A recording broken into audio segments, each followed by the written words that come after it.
Fala galera, hoje a gente vai falar de Efésios, capítulo 5. Eu sou André Maldonado e esse é o canal do JC na Veia.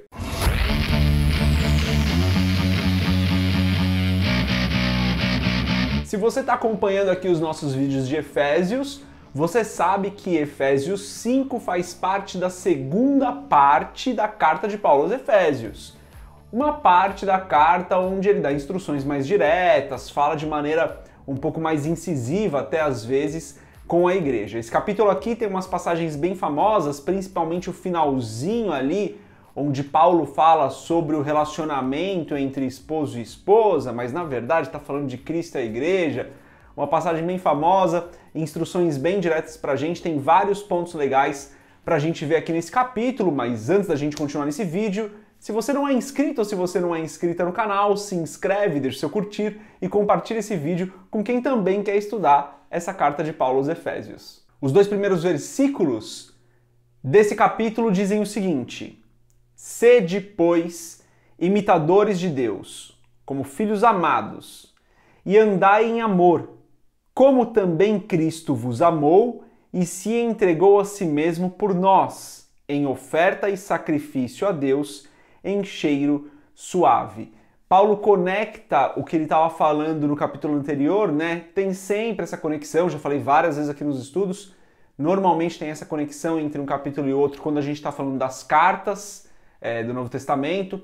Então aqui conectando com o que Paulo vinha falando, Paulo nos instrui a sermos imitadores de Deus, amarmos as pessoas como Deus nos ama. Paulo veio falando, né, sobre o amor de Deus. Se você viu o nosso vídeo do capítulo 4, você vai se lembrar disso. Paulo vem falando sobre o amor de Deus e aqui ele fala assim, ó, imitem a Deus. Ou seja, da mesma maneira que Deus nos ama, amem as pessoas. E aqui o primeiro cuidado que a gente tem que tomar é entender que pessoas e atitudes das pessoas são coisas diferentes. Nós temos que amar ao nosso próximo, mas nós não precisamos aceitar todas as atitudes das pessoas. Amor e atitudes, ou pessoas e atitudes, são coisas diferentes. Vou dar um exemplo para ficar muito simples. Deus nos ama. Paulo vem construindo esse argumento. Deus nos ama.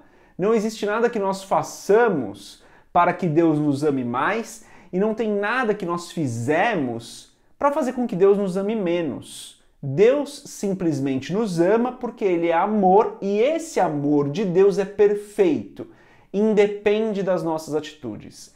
Ao mesmo tempo que Deus nos ama, Ele condena algumas das nossas atitudes. Ele não concorda com algumas das nossas atitudes. É a mesma coisa. Nós devemos imitar a Deus, amar as pessoas com um amor incondicional. Isso não significa que nós precisamos aceitar todas as atitudes das pessoas, mas não podemos nunca deixar de amá-las. Eu acho que quando essa verdade entra nas nossas vidas, a gente começa a lidar com as diferenças que nós temos com as pessoas de uma maneira completamente nova.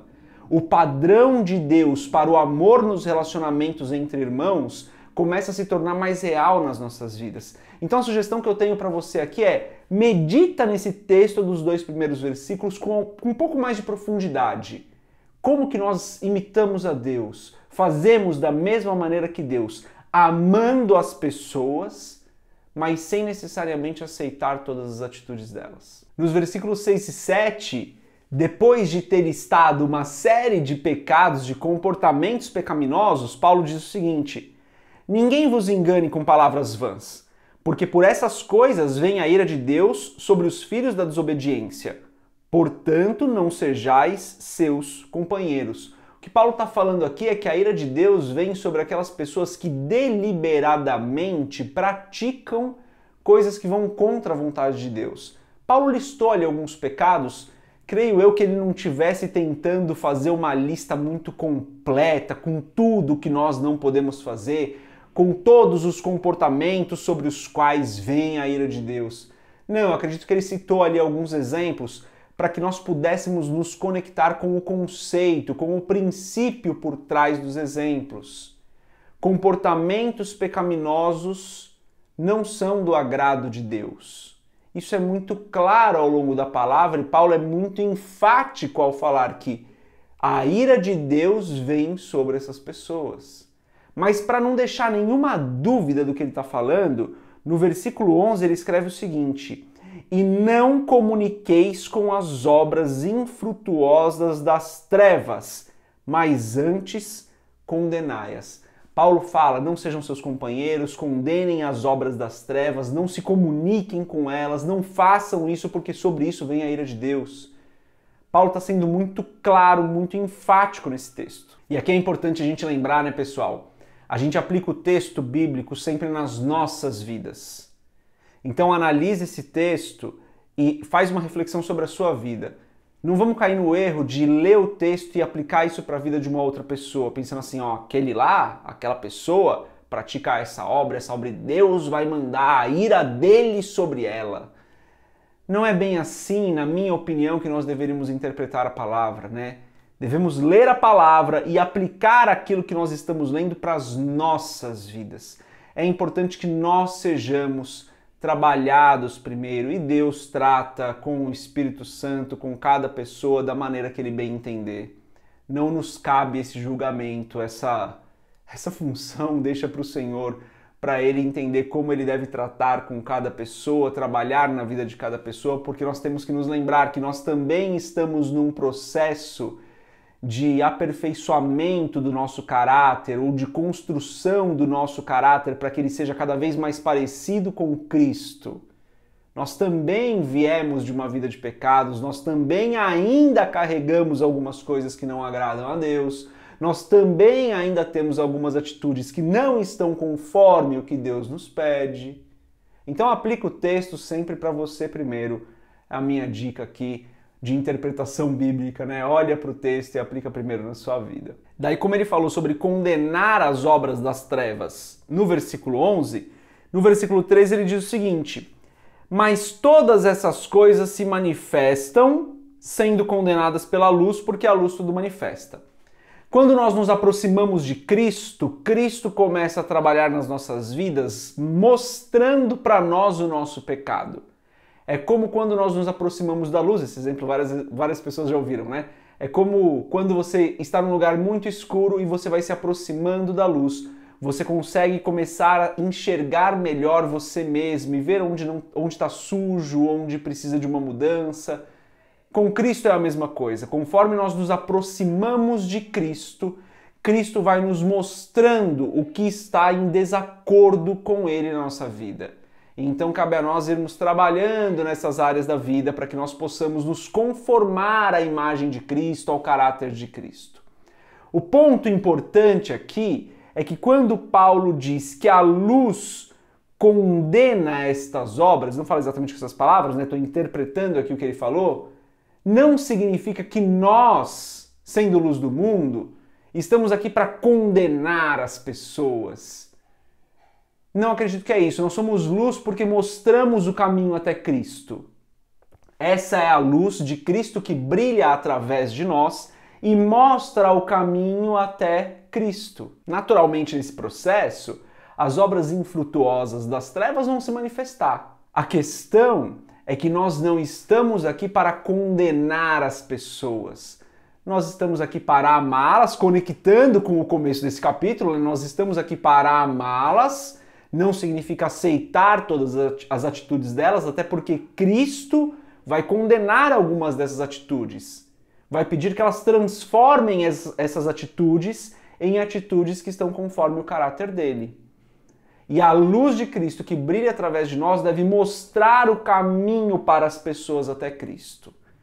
É isso que eu aplico para a minha vida. De novo, galera, você já sabe, essa é a minha interpretação. Lê esse texto com calma, esse texto não é simples de ser aplicado, tem algumas interpretações diferentes, essa é a minha interpretação.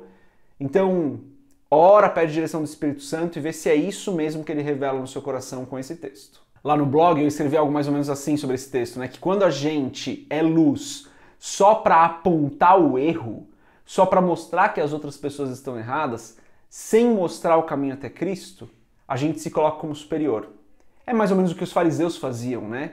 Eles sabiam o que era o certo, mas eles usavam para condenar.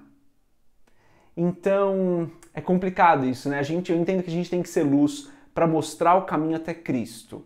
Naturalmente, nesse processo, o que está errado se manifesta, para que fique certo. Mas o nosso papel como luz do mundo e sal da terra é mostrar o caminho até o Senhor. E daí no fim do capítulo, Paulo faz uma referência ao relacionamento conjugal, mas está falando de Cristo e a igreja.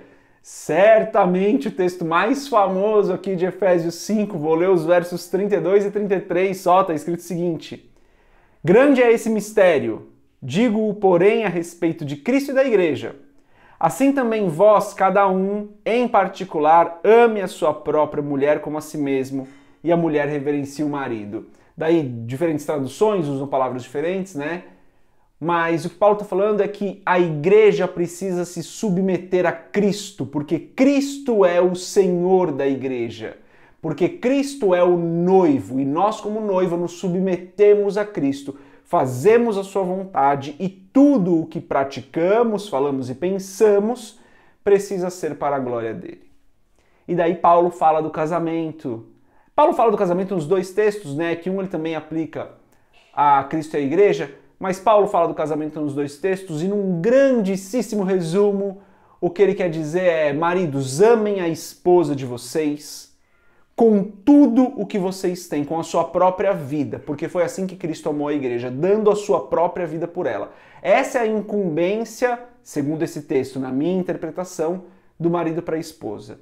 E o papel da esposa é caminhar junto com o marido, é estar junto com o marido na mesma missão. E aí, como Paulo usa a palavra submissão e reverência, essas palavras foram tendo um sentido completamente diferente com o passar do tempo. É importante que aqui, de novo, você estude, ore, peça a direção do Espírito Santo e converse aí, se for o caso, com o seu pastor, com como for a sua estrutura de igreja aí, para entender o entendimento que vocês têm desse texto. O meu entendimento, e eu posso estar errado, esse texto é um texto muito complexo, né, galera, de falar sobre ele na internet, é que o marido deve amar a esposa com tudo que ele tem, e a esposa precisa caminhar junto com o marido. O que isso significa para cada casamento pode ser diferente, gente. Eu não estou aqui para julgar ou para definir um padrão. O padrão é a palavra. Como você aplica a palavra dentro do seu relacionamento conjugal, aí é algo entre você e seu esposo, você e sua esposa, seja como for. Esse capítulo 5, mais um capítulo maravilhoso, cheio de instruções legais aí pra gente, cheio de coisas pra gente refletir, pra gente pensar. Talvez um capítulo com algumas interpretações um pouco mais complexas, dado o nosso contexto. Então, novamente, peça a direção do Espírito Santo, ore em relação a esse capítulo, peça que Deus fale com você. Lá no blog escrevi um pouquinho mais sobre uns textos que acabei nem falando aqui no vídeo. Aqui na descrição do vídeo tem um link para esse post lá do blog, se você quiser dar uma passada lá, ler tudo que eu escrevi.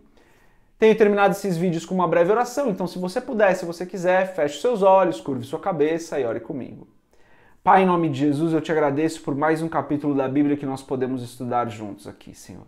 Obrigado pela direção, obrigado por tudo que o Senhor tem colocado nos nossos corações em relação ao texto da palavra que nós estamos lendo.